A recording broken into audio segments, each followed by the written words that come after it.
प्रिय विद्यार्थियों, आज की क्लास में हम रासायनिक यौगिकों के बारे में पढ़ रहे हैं। रासायनिक यौगिक जो केमिकल कंपाउंड होते हैं, इनके फार्मूले किस तरह से बनते हैं। तो यहाँ पर हम अकार्बनिक यौगिक, प्रायः जो अकार्बनिक यौगिक हैं, उनके सूत्रों के बारे में चर्चा कर रहे हैं। तो जो रासायनिक यौगिक हैं, आप यहाँ बोर्ड पे देख रहे हैं कि रासायनिक यौगिकों के जो सूत्र बनते हैं, इसके लिए आपको केटायन वाले कुछ आयन लिख रखे मैंने, जो प्लस ऑक्सीजन संख्या दर्शाते हैं, और कुछ लिख रखे हैं जो ऋणात्मक जिनकी ऑक्सीजन संख्या होती है समूह की, जो एनायन ग्रुप है और अम्लीय समूह कहलाते हैं। ठीक है, इस यहां पर हम देख रहे हैं, हमें सूत्र निर्माण करना है, रासायनिक यौगिकों के सूत्र बनाना है। तो पहले जो दाता होता है, धनी होता है, प्लस वाले का स्थान होता है, उसके बाद माइनस वाले का स्थान होता है, तब जाके रासायनिक यौगिकों के फार्मूले सूत्र बनते हैं। बहुत सिंपल सी बात है। अब यहां पर हमें देखना है, इनमें से किसी का भी अगर हम लिखें, उदाहरण के लिए NH4+, ओके, ये +1 है, तो ये अमोनियम है, ये अमोनियम है। ये अमोनियम अगर इधर किसी भी ऋणायन वाले समूह एनायन के साथ अगर हम इसका फार्मूला बनाएं, इसका सूत्र बनाएं इसके यौगिक का, तो उदाहरण के लिए हम किसी को भी लें, तो यहां से OH- को ले रहे हैं, तो आप देख रहे हैं NH4+ और OH-, ये हाइड्रोक्साइड होता है, इसकी ऑक्सीजन संख्या -1, तो यहां लिख दें, और ये +1। अब चूंकि जहां इक्वल ऑक्सीजन संख्या होती है, बराबर होती है, तो हम उन्हें लिखते नहीं है। तो ये फार्मूला बना हमारा NH4OH। ये एक क्षार है, दुर्बल क्षार है, इनसे अम्ल भी बनेंगे, लवण भी बनेंगे और क्षार भी बनेंगे, तीनों तरीके के सूत्र बनेंगे यहाँ। तो अमोनियम हाइड्रोक्साइड NH4OH है, ये इस मूलक NH4+ से और OH- से अमोनियम हाइड्रोक्साइड बना है। ठीक है, अगर हमें Fe2+ को लेना है, तो ये देखें, ये लिखा मैंने Fe2+, जो फेरस है, Fe2+ आयरन, ये डी ब्लॉक तत्व है जो परिवर्तनशील ऑक्सीजन संख्या दर्शाते हैं। तो यहां पर अगर हमें इसी OH- के साथ इसका फार्मूला बनाना है, तो ये हाइड्रोक्साइड लिखा। ठीक है, यहां पर इसकी संख्या और 2 इधर आएगा, तो इसका जो फार्मूला बनेगा वो Fe आयरन, और ये जो OH है, अब गलती क्या होती है कि स्टूडेंट यहाँ 2 लिख देते हैं कि ये 2 संख्या यहाँ आएगी, लेकिन ध्यान यहाँ पर ये रखना है कि अगर ये समूह है, यानी 2 से अधिक एलिमेंट्स हैं, O और H है, तो हमें उन दोनों को लिखना है, तो कोष्टक लगाएंगे, और ये जो 2 नंबर है इसकी ऑक्सीजन संख्या का, वो इसके बेस पे आएगा। तो यहां पर फेरस हाइड्रोक्साइड का सूत्र बना FeOH का होल ट्वाइस। ठीक है, FeOH whole twice ferric hydroxide बना है। अब अगर किसी का भी देखें Cu2+ का, तो Cu2+ ऑक्सीडेशन नंबर इसके साथ आ जाएगी, तो Cu2+ ऑक्सीजन संख्या का फार्मूला बनेगा। ठीक है, अब इसके अलावा और अगर हम देखें कोई अन्य के, तो यहां पर SO4 लेते हैं ऋण वाले को, तो लगभग इनमें प्लस वाले को पहले लिखते हैं हम। अकार्बनिक यौगिकों में इनकी प्राथमिकता पहले होती है। तो सल्फेट के साथ अगर हमें यहां से कोई भी सूत्र बनाना है, उदाहरण के लिए जिंक लिखा मैंने Zn2+, इसकी ऑक्सीजन संख्या +2 है, ये संख्या यहाँ और ये नंबर इधर, तो ये सूत्र बना ZnSO4, ये जिंक सल्फेट का सूत्र बना।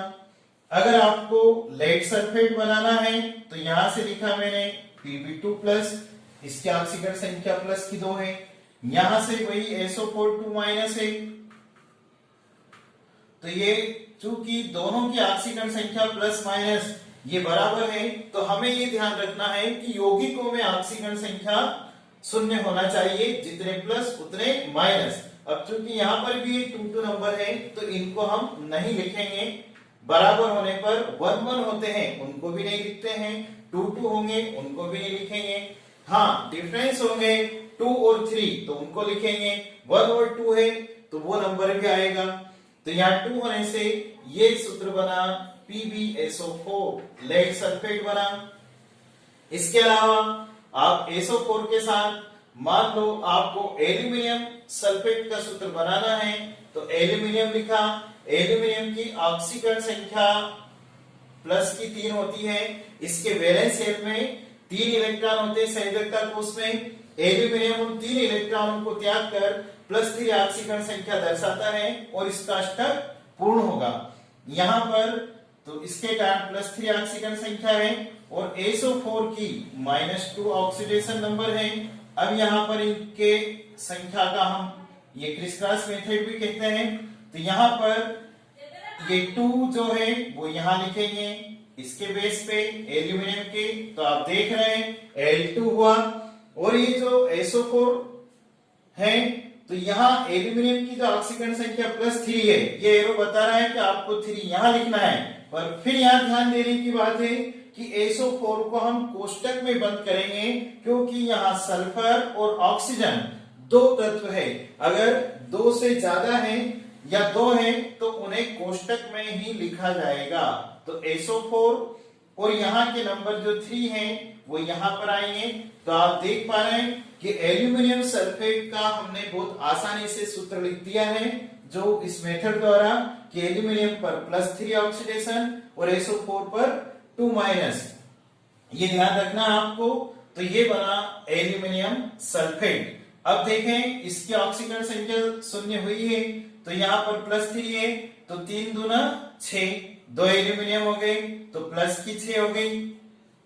इस सूत्र में SO4 पर 2 माइनस ऑक्सीडेशन है तो उसके नंबर हो गए 3, तो 2 दिया 6, तो ये माइनस के 6 हो गए। तो बिल्कुल राइट है हमारा फार्मूला, कोई देखने की जरूरत नहीं है। यानी टोटल ऑक्सीडेशन नंबर इक्वल होना चाहिए कंपाउंड के अंदर। हाँ, इन मूलक के अंदर इनके ऊपर जो ऑक्सीकरण संख्या वो इनकी यहाँ पर दिख रही है, लेकिन जब ये आपस में मिलकर कोई यौगिक का निर्माण करेंगे तब उसकी ऑक्सीकरण संख्या 0 होना चाहिए, नहीं तो वो यौगिक नहीं माना जाएगा। चाहे वो यौगिक सॉल्ट बने, लवण बने या एसिड बने, अम्ल बने या बेस बने, क्षार बने, जैसे हमने पहले अमोनियम हाइड्रोक्साइड लिखा था। तो यहाँ पर आप देख रहे हैं इन सूत्रों को, और आगे हम लिख रहे हैं इसी तरह से। अगर हमें साइनाइड के साथ फार्मूला बनाना है तो ये साइनाइड होता है, ऑक्सीडेशन -1 हुई इसकी टोटल समूह की, N अगर पहले है तो आइसोसाइनाइड होगा और C पहले है तो साइनाइड होगा। अब आप जानते हैं कि अगर हमें जो फास्टेस्ट पॉइजन होता है पोटेशियम साइनाइड, तो K प्रथम समूह का एलिमेंट है, उसकी ऑक्सीडेशन +1 होती है, क्षार धातुएं +1 ऑक्सीकरण संख्या दर्शाती है, तो वो +1 हुआ, और ये साइनाइड -1। तो आप देख रहे हैं दोनों इक्वल नंबर हैं, 1 को हम लिखते नहीं हैं और 2 संख्या भी बराबर हो तो भी नहीं लिखेंगे। तो यहाँ पर पोटेशियम साइनाइड फार्मूला इस तरह से बनेगा। ओके, लेकिन अगर आपको कोई दूसरा फार्मूला बनाना है, मान लो इनमें से हमने लिया कैल्शियम, तो Ca ऑक्सीडेशन नंबर 2+ है, तो कैल्शियम आया 2+। अब यहाँ पर फिर लिखा Cn-, तो अब यहाँ पर इसकी संख्या इधर और ये संख्या इसकी ऑक्सीकरण संख्या इसके बेस पे, तो कैल्शियम साइनाइड का फार्मूला होगा Ca, ये 1 नंबर है तो कैल्शियम 1 आ गया, अब यहाँ Cn जो हमें साइनाइड लेना है तो इसके 2 नंबर इसके बेस पे लिखना है। फिर ध्यान रखने की बात यह है कि यहाँ पर ये 2 है, इसलिए इसको कोष्टक में ही लिखना है। तो Cn को कोष्टक में लिखा और ये 2 नंबर इस कोष्टक के यहाँ बेस पे आ गया, तो इसे ट्वाइस बोलते हैं, तो कैल्शियम साइनाइड। ओके, अगर प्लस और ऑक्सीजन संख्या है तो प्रथम समूह के जितने भी तत्व हैं जैसे लिथियम Li+ Cn-, तो लिथियम साइनाइड बन जाएगा, पोटेशियम साइनाइड प्लस और ऑक्सीजन संख्या के साथ, हाँ +3 के साथ ये संख्या का होल थ्राइस हो जाएगा। तो इस तरह से आप हजारों रासायनिक यौगिकों के सूत्र लिख सकते हैं। आपको थोड़ा सा उनकी ऑक्सीजन संख्या के बारे में पता हो।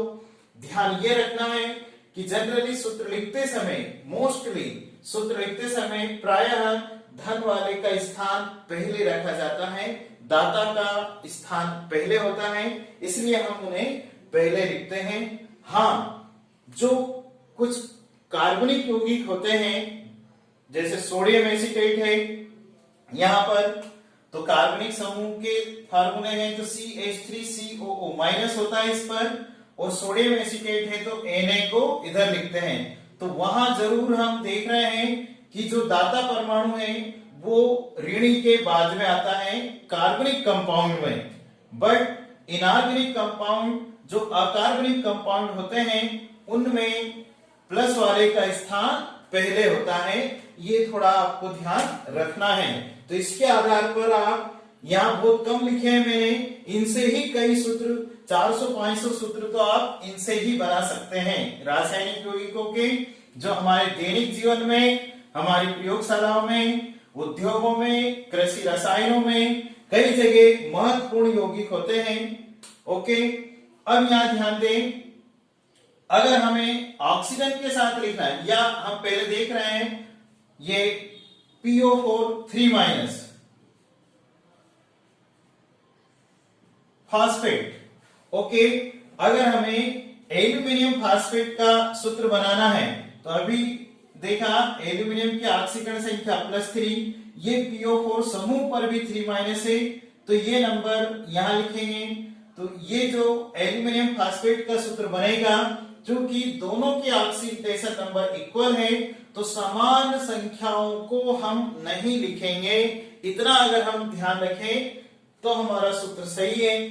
अगर हम लिख भी दें, उदाहरण के लिए मैंने लिखा Al3, और चूंकि ये फास्फोरस और ऑक्सीजन 2 है तो यहां पर उसके लिए कोष्टक लगाना पड़ेगा, PO4 होगा और ये 3 लिखा।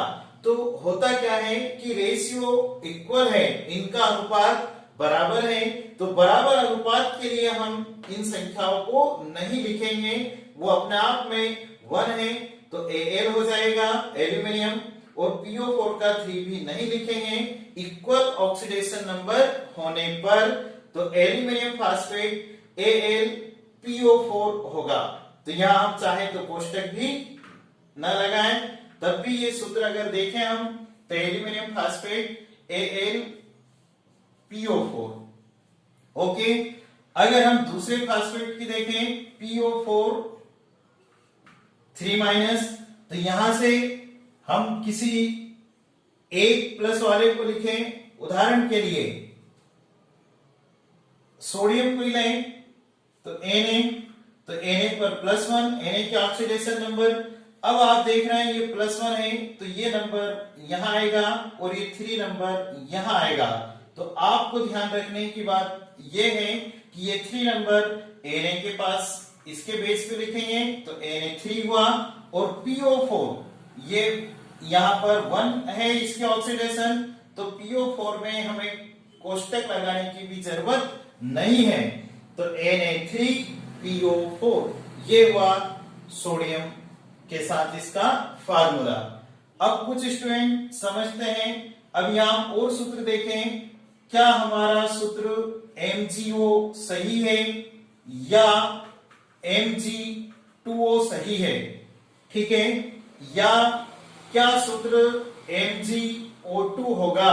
हमें ये तीनों में जांच करना है। मैग्नीशियम ऑक्साइड के साथ सूत्र बनाना है ऑक्सीजन का, तो हमें उत्तर की जांच करने के लिए बहुत आसान तरीका है। यहाँ पर इन रासायनिक यौगिकों के बारे में कोई भी क्लास का बॉन्डेज नहीं है, कोई बंधन नहीं है। स्टूडेंट किसी भी क्लास का हो, साइंस का अगर वो स्टूडेंट है तो उसके लिए बहुत महत्वपूर्ण होता है इन रासायनिक यौगिकों के बारे में जानना। तो यहाँ पर हम जांच कर रहे हैं क्या MgO सही है या Mg2O सही है या MgO2 सही है। तो इसके लिए हमें ध्यान रखना है जो मैग्नीशियम क्षारीय मृदा धातुएं हैं, मैग्नीशियम के वैलेंस शेल में संयोजकता कोष में 2 इलेक्ट्रॉन होते हैं। उन 2 इलेक्ट्रॉन यानी टोटल इसका एटॉमिक नंबर 12 है, 282। पहली कक्षा में 2, दूसरी में 8 और अंतिम कक्षा जो है 2 इलेक्ट्रॉन मैग्नीशियम धातु है। ये एस ब्लॉक के अंतर्गत आती है, आसानी से इलेक्ट्रॉन त्याग सकते हैं। तो ये 2 इलेक्ट्रॉन त्याग कर अपना अष्टक पूरा करना चाहती मैग्नीशियम मेटल, तो इसके कारण इसकी ऑक्सीडेशन नंबर +2 की होगी। ये हम मिटा रहे हैं तो आपको समझ में आ रहा है मैग्नीशियम की ऑक्सीकरण संख्या +2 है, इधर भी लिखा है, ठीक है। या 2+ लिखे या +2 लिखे, उससे कोई दिक्कत नहीं है, 2+ लिख सकते हैं यहाँ। अब ऑक्सीजन को लिया हमने, ऑक्सीजन का एटॉमिक नंबर होता है 8 होता है। आप जानते हैं पहली कक्षा में 2, दूसरी में 6। अब इसे अष्टक पूरा करने के लिए 2 इलेक्ट्रॉन की जरूरत है और चूंकि ये ऋण विद्युती है, ऑक्सीजन फ्लोरीन के बाद सेकंड नंबर का इलेक्ट्रोनेगेटिव एलिमेंट से है, ऋण विद्युती तत्व है। तो ऑक्सीजन आसानी से 2 इलेक्ट्रॉन गेन करके ग्रहण करके अपना अष्टक पूरा करना चाहती है। उसके कारण इस ऑक्सीजन की ऑक्सीकरण संख्या -2 होगी, जो हमने यहाँ पहले से लिख रखी है। अब आप देख रहे हैं कि तीनों सूत्रों में कौन सा सूत्र सही है, कौन सा फार्मूला सही है मैग्नीशियम ऑक्साइड का। तो वही ट्रिक है हमारी, ये 2 और ये 2, चूंकि ये 2 यानी बराबर है, प्लस और माइनस की ऑक्सीडेशन, तो हमें ये संख्या लिखने की जरूरत नहीं है। अगर हमने लिखा है Mg2O2 तब भी सही है, किंतु ये रेशियो सरल होना चाहिए, सरल अनुपात होना चाहिए। तो ये सूत्र हमने 2 हटा दिया तो वो वही अनुपात है। तो MgO, तो आप देख रहे हैं इन तीनों सूत्रों में मैग्नीशियम ऑक्साइड का फार्मूला MgO राइट है, जो यहां पर है। और आपको समझ में आ रहा होगा कि ये सूत्र भी गलत है मैग्नीशियम ऑक्साइड का, और ये भी गलत है क्योंकि ये इनकी ऑक्सीकरण संख्या का पालन नहीं कर रहा है। तो इस तरह से आपको थोड़ा सा ऑक्सीकरण संख्या ध्यान रखने से हमारे यौगिकों के फार्मूले सही है या गलत है इसका भी ज्ञान हो सकता है, और आप हजारों तरह के रासायनिक यौगिकों को बना सकते हैं। अब हमारा अगला प्रश्न है, यहां पर हम देख रहे हैं कुछ ये लिख रखे हमने, ये HCO3 बाइकार्बोनेट है। जैसा कि हमारे दैनिक जीवन में हमारे घर में सोडियम बाइकार्बोनेट यौगिक उपयोग में आता है, तो वो कैसे बनता है, HCO3 ये माइनस है। अब यहाँ पर आपको कुछ ये भी क्लियर कर रहे हैं कि इस पे 1- क्यों आया है। इसके पीछे रीजन है, हाइड्रोजन 1 इलेक्ट्रॉन त्याग कर +1 ऑक्सीडेशन नंबर दर्शाएगा इसके संपर्क में ऑक्सीजन के। कार्बन के संयोजकता कोष में 4 इलेक्ट्रॉन होते हैं, तो कार्बन भी अपने 4 इलेक्ट्रॉन को त्याग देगा और ऑक्सीजन को देगा। ऑक्सीजन की ऑक्सीकरण संख्या -2 होती है। अब चूंकि यहाँ पर 3 है, 3 ऑक्सीजन है, तो टोटल -6 हो गए। 1 पर -2 है तो 3 पर -6 है। अब हमें ये देखना है कि 4+ कार्बन पर है, 1+ हाइड्रोजन पर है, तो टोटल नंबर ये 5+ हुए और ऑक्सीजन पे -6 है, तो 5+5 को न्यूट्रलाइज कर रहे हैं, बट 1- शेष बच रहा है जो यहाँ पर हमने लिखा है। तो इस तरह से ये बाइकार्बोनेट के ऊपर 1- आना आपको समझ में आया होगा कि किस तरह से ये 1- है। हम अपने मन से 2- या 3- नहीं लिख सकते हैं, ये इन पर डिपेंड करता है कि ऑक्सीजन -2 है तो वो 2 3 6 हुआ ऋण के, कार्बन के वैलेंस शेल के चारों इलेक्ट्रॉन रिलीज करेगा इसको, तो प्लस के 4, और हाइड्रोजन 1 इलेक्ट्रॉन रखता है तो वो +1। तो इस तरह से 4 और 1 5 प्लस के, और इसमें माइनस का 6। तो इस तरह से बाइकार्बोनेट पर आप देख पा रहे हैं 1 माइनस लगेगा। अब यहाँ पर हम किसी भी बाइकार्बोनेट का फार्मूला बनाएं, उदाहरण के लिए घरों में पाए जाने रखने वाला सोडियम बाइकार्बोनेट, तो इस पे प्लस, ये देख रहे हैं ऑक्सीकरण संख्या दोनों की इक्वल है, पहले इसकी -1 है तो इसकी +1 है, जो कि बराबर है, तो ये सोडियम बाइकार्बोनेट का सूत्र NaHCO3, ये क्या है, सोडियम बाइकार्बोनेट, एक महत्वपूर्ण रासायनिक यौगिक है। तो NaHCO3 पहले नाम सोडियम का ही आएगा, तो सोडियम बाइकार्बोनेट बना है, ये फार्मूला। अब आप देखें यहां पर HSO4 है, हाँ आपको कैल्शियम बाइकार्बोनेट बनाना है तो वो भी बहुत सिंपल ट्रिक है। ये देख रहे हैं कैल्शियम 2+ है, तो ये लिखा मैंने Ca2+, फिर यहां लिखेंगे HCO3-, तो यहां पर वही ऑक्सीकरण संख्या का रूल्स लग रहा है, तो यहां पर ये 1+ इधर, तो ये देखें आप Ca1 है और ये 2 ऑक्सीडेशन नंबर, तो हमें ध्यान रखना है कि इस HCO3 को कोष्टक में लिख के ये 2 नंबर उसके बेस पे आएगा। तो कैल्शियम बाइकार्बोनेट का सूत्र, इसका नाम है कैल्शियम बाइकार्बोनेट, तो सूत्र क्या बना, Ca और HCO3 का होल ट्वाइस, HCO3 ट्वाइस, तो इस तरह से कैल्शियम बाइकार्बोनेट बनता है। ओके, अब हम देखें बाइसल्फेट के साथ, तो बाइसल्फेट है HSO4, जहां H लगता है वो बाई शब्द लग जाएगा, तो HSO4 ये 1- है ना, तो यहां पर देखें कि 2- है, एक H आने के कारण इस पे भी 1+ है, तो 2- का 1- बचा, तो ये क्या है, बाइसल्फेट, ओनली ये बाइसल्फेट है। अगर हमें किसी कैल्शियम, सोडियम, आयरन, एल्यूमिनियम या कॉपर इनका, या मरकरी का, टाइटेनियम का, स्कैंडियम का, लेड का या अमोनियम का सल्फेट मींस बाइसल्फेट बनाना है, तो इनके ऑक्सीकरण संख्या को ध्यान में रखते हुए हम आसानी से बना सकते हैं।